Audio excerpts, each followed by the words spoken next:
Hello everybody, this is Angel Michael. Welcome to my channel.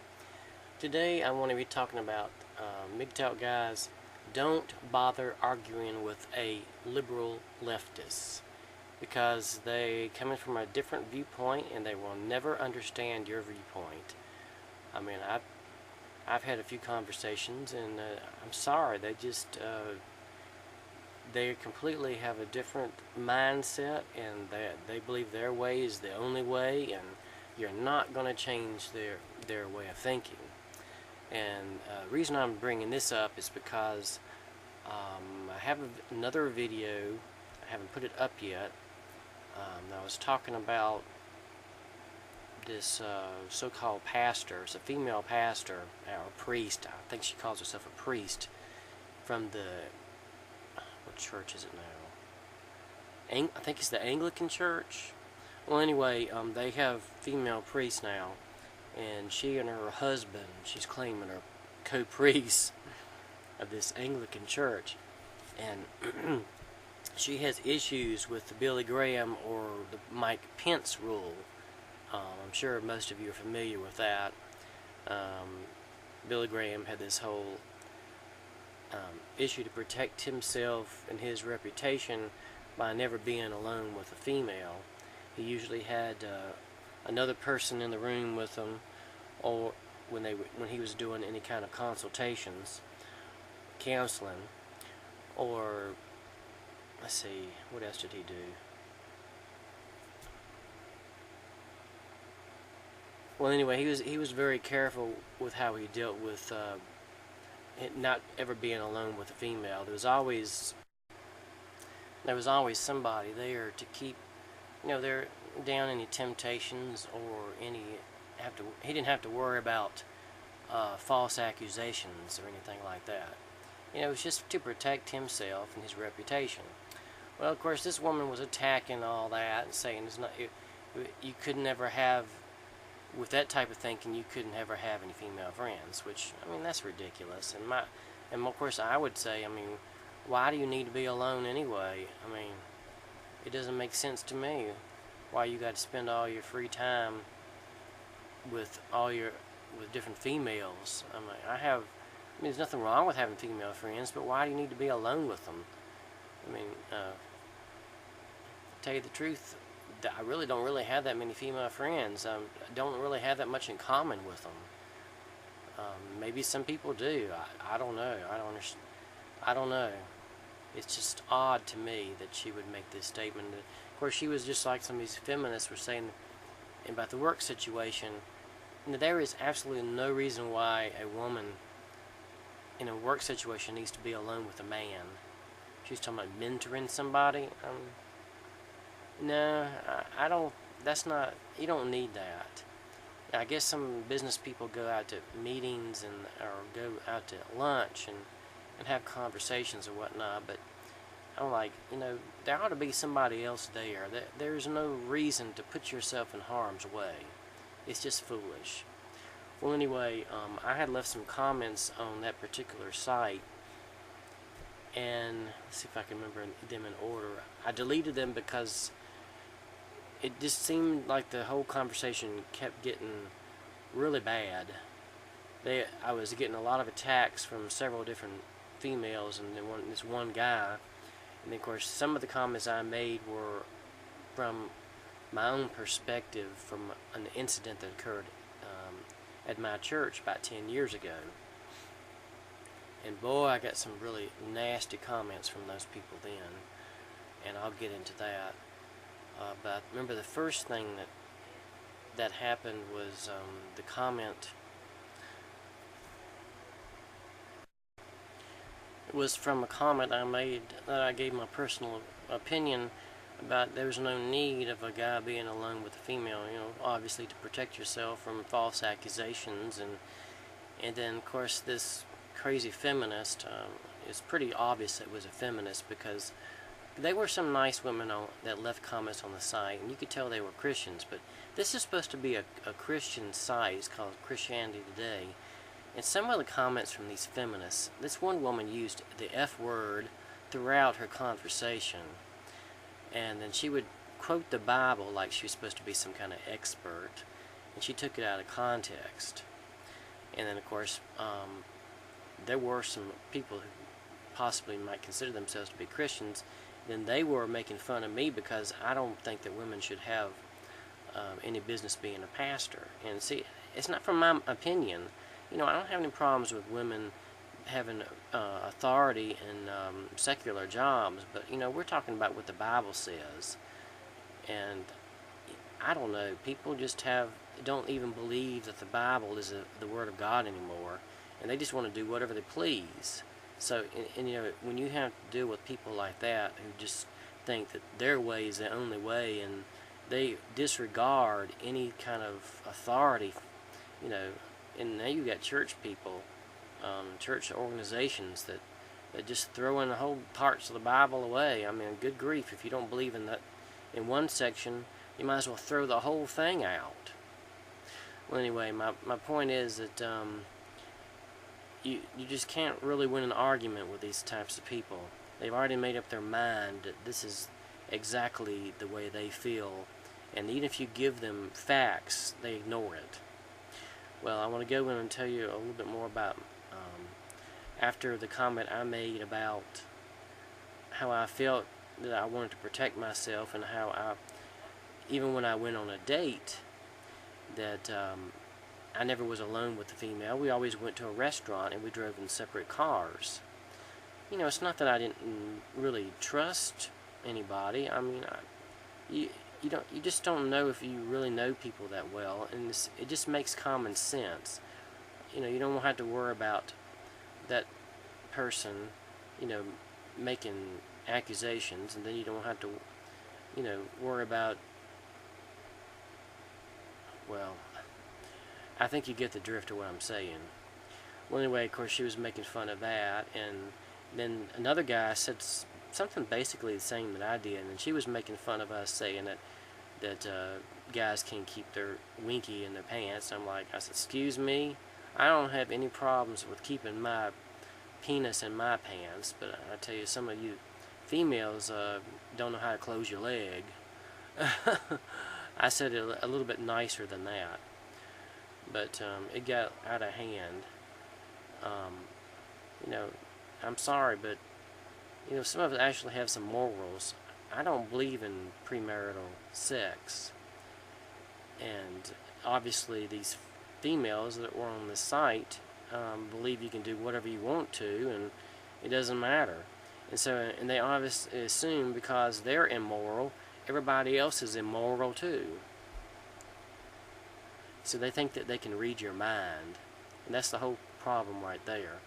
And they also think that you, as a male, that you have no say, and you can't criticize a woman. I mean, this one woman was telling me that she basically said I was a misogynist just because I disagree with her. I'm sorry, but that's not the definition of what a misogynist is. Disagreeing with somebody does not mean you hate them. That's what misogyny means, is you hate somebody.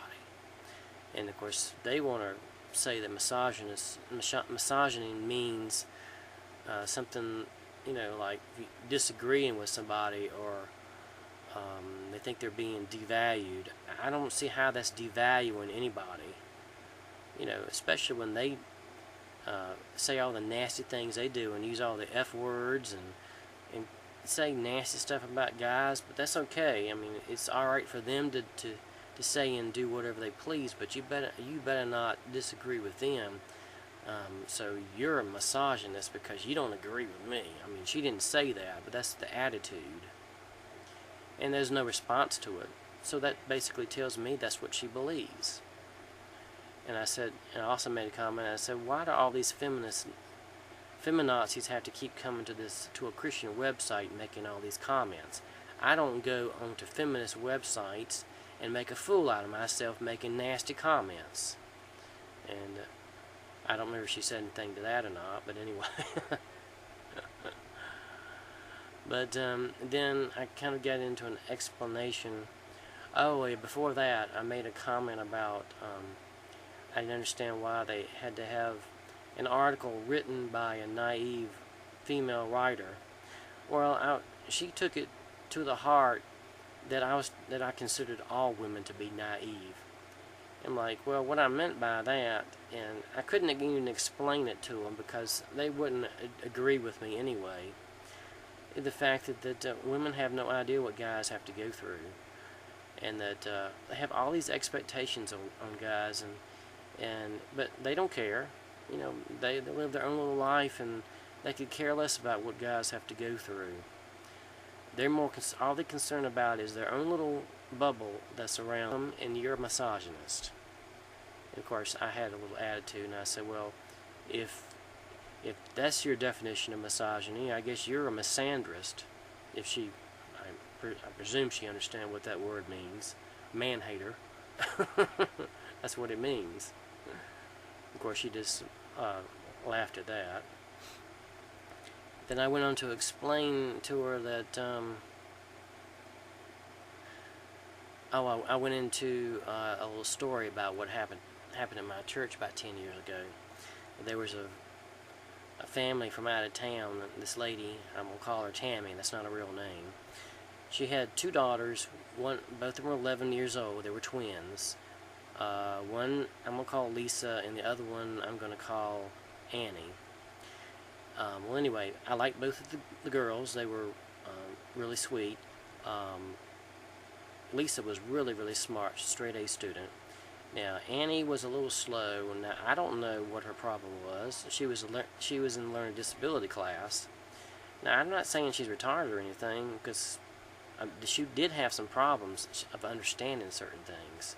But I think part of the problem was I don't think her mother spent much time with her.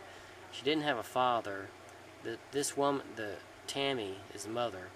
She had a lot of boyfriends, and they would come and go, so I don't know whether she even spent any time at all with the child. And, well, what happened is that I go to a small church. There's an elderly gentleman. He's no longer with us. He passed away a few years ago. I'm going to call him Mr. M. And I've known Mr. M since I was a child. His daughter was one of my best friends growing up. Well, anyway, he also has several grandchildren and great-grandchildren. So he likes children, just like most elderly people. And one day we were standing around, I think it was right after church, and the little girl Annie was there. And Mr. M came over, and I don't remember if he patted on her head first or patted her on the back first. Gave her a little hug. It wasn't an extended hug or anything, but it was a hug. And I could tell she didn't like it, or she looked like she was very uncomfortable. But I didn't think anything of it, because I remember when I was a child, my grandpa was a big strong man, and he patted me on the head, and it didn't really feel good. I don't think he realized how strong he was.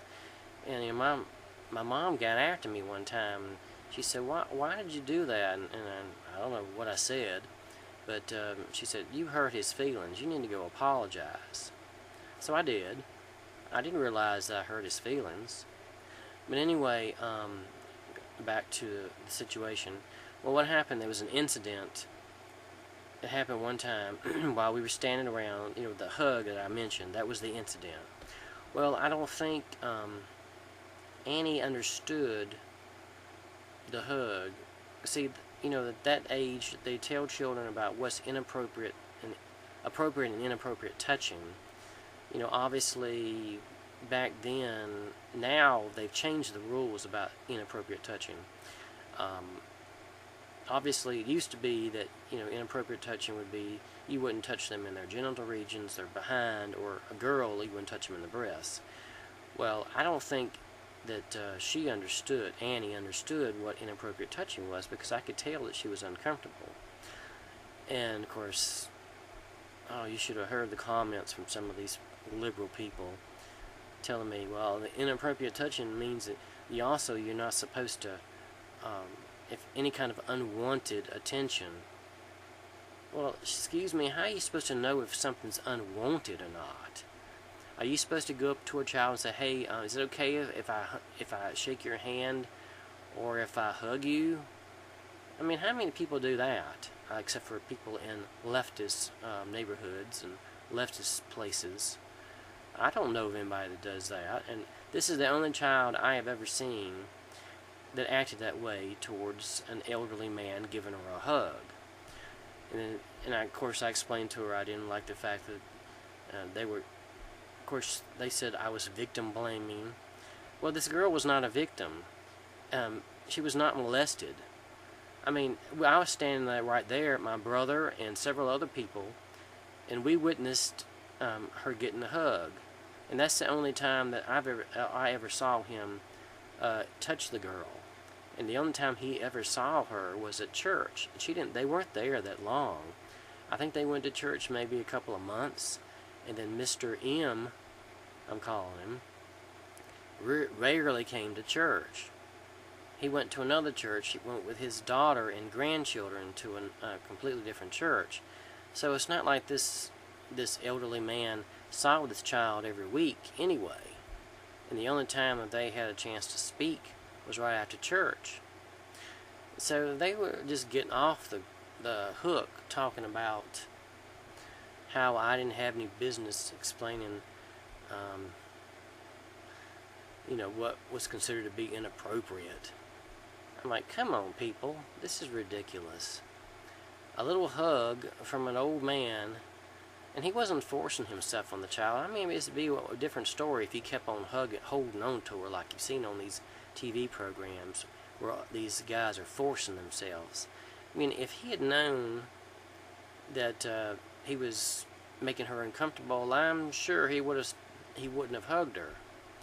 But they were attacking me like, I was saying it was okay for a guy just to go up and a guy has a right to go up and hug and make a girl smile and all this stuff like like some of these YouTube videos.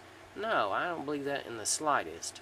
And to tell you the truth, personally, I don't shake hands or hug people, period, unless I know them or they extend, especially a woman. The only time I ever hugged a woman besides my mother is when they initiate it, because I don't want to have the problem, and I'm just really not a very touchy type person anyway. I don't like being touched by people I don't know. And I can tell you, even in the singles group, when I used to go to the single group, I didn't go up and hug any strange girls. I had some come over to me, and I felt uncomfortable. This one girl came up and almost sat in my lap. My brother, of course, laughed at me and said, well, what was your problem? Why didn't you want... I said, well, because I didn't know her, and I didn't want some strange girl I didn't know coming up and being that overly familiar with me. So, yeah, I understand, I understand where she's coming from, but listen, this was an event that occurred in public, and these people just went haywire with the comments about how it wasn't my place to say whether or not this was appropriate behavior, that whatever made her feel uncomfortable, that was considered to be inappropriate behavior. Okay, this lasted all of 2 seconds. So, I mean, I don't understand, how is this inappropriate? This kind of so-called logic is beyond me. Of course, and then they went on further, made more comments about me being a misogynist, and oh yeah, and this some guy, some mangina, was on there saying very similar to what he was saying, and then he said, well, you're being a hypocrite because you said how you felt uncomfortable when your grandpa patted you on the head. Yeah, but then I remember how I said that my mom told me to go apologize to my grandpa. Well, I guess my mom is a misogynist too, because I felt uncomfortable, so therefore I was violated. No, my grandpa did not violate me because he touched me on the head. That's exactly what this old man did, Mr. M I'm talking about. He didn't violate anybody. And he most certainly, if he had known that this girl did not understand what appropriate and inappropriate touching was, he most likely would not have hugged her. You see, the problem was that this woman I was angry about is because the mother, her name is Tammy, was going around telling people that Mr. M had sexually violated the girl, which, how can you do that in public? I mean, he didn't touch her in any inappropriate way. Of course, they were saying that any kind of touch that was unwanted is inappropriate. Well, I mean, how are you supposed to know that? Are you supposed to be a mind reader? I mean, I never touched her, period. I mean, I think one time she held out her hand and I shook it. That was about the extent of my touching. I mean, I don't care about touching children anyway. You know how people are with like single men. They always think single men are perverts, which is a bunch of bullcrap. I don't want to have anything to do with these kids. Sometimes I think they're cute, but you know, if you want to hand me a kid and I'll ooh and ah and coo, I'll do that because some of them are cute. But then I'm like, here, take it back. I don't want it anymore. It's just the same way with pets. My mom gets angry when I say this, and I said, I equate children and pets as being the same thing. I think they're cute, and I'll play with them for 5 minutes, then I want them to give them back to their parents. She thinks I'm mean. And when I play, I'm not talking about anything sexual. I'm just, you know what I mean. I tell people to get their minds out of the gutter. But anyway, so that's the kind of abuse that conservatives get. You cannot whatsoever disagree with a female without being considered a misogynist. So I guess my mother is a misogynist too, because she didn't. Because remember when I said that she made me apologize to my grandpa, even though I felt uncomfortable because grandpa patted me on the head. So I guess that makes my mom a bad person too. Well, anyway, like I said, you just cannot win with these people. And I would like to hear what you guys have to say about this and share some of your experiences with dealing with some of these libtards. You know, that's what I call them. Liberals that are completely stupid and don't care about anybody but themselves. They obviously don't care about what men have to go through. It's all about me with these libtards. Anyway, hope you have a great day, and I look forward to your comments. And oh, by the way, I'll leave the link to the article so that you can read it and find out what I'm talking about. Take care. God bless.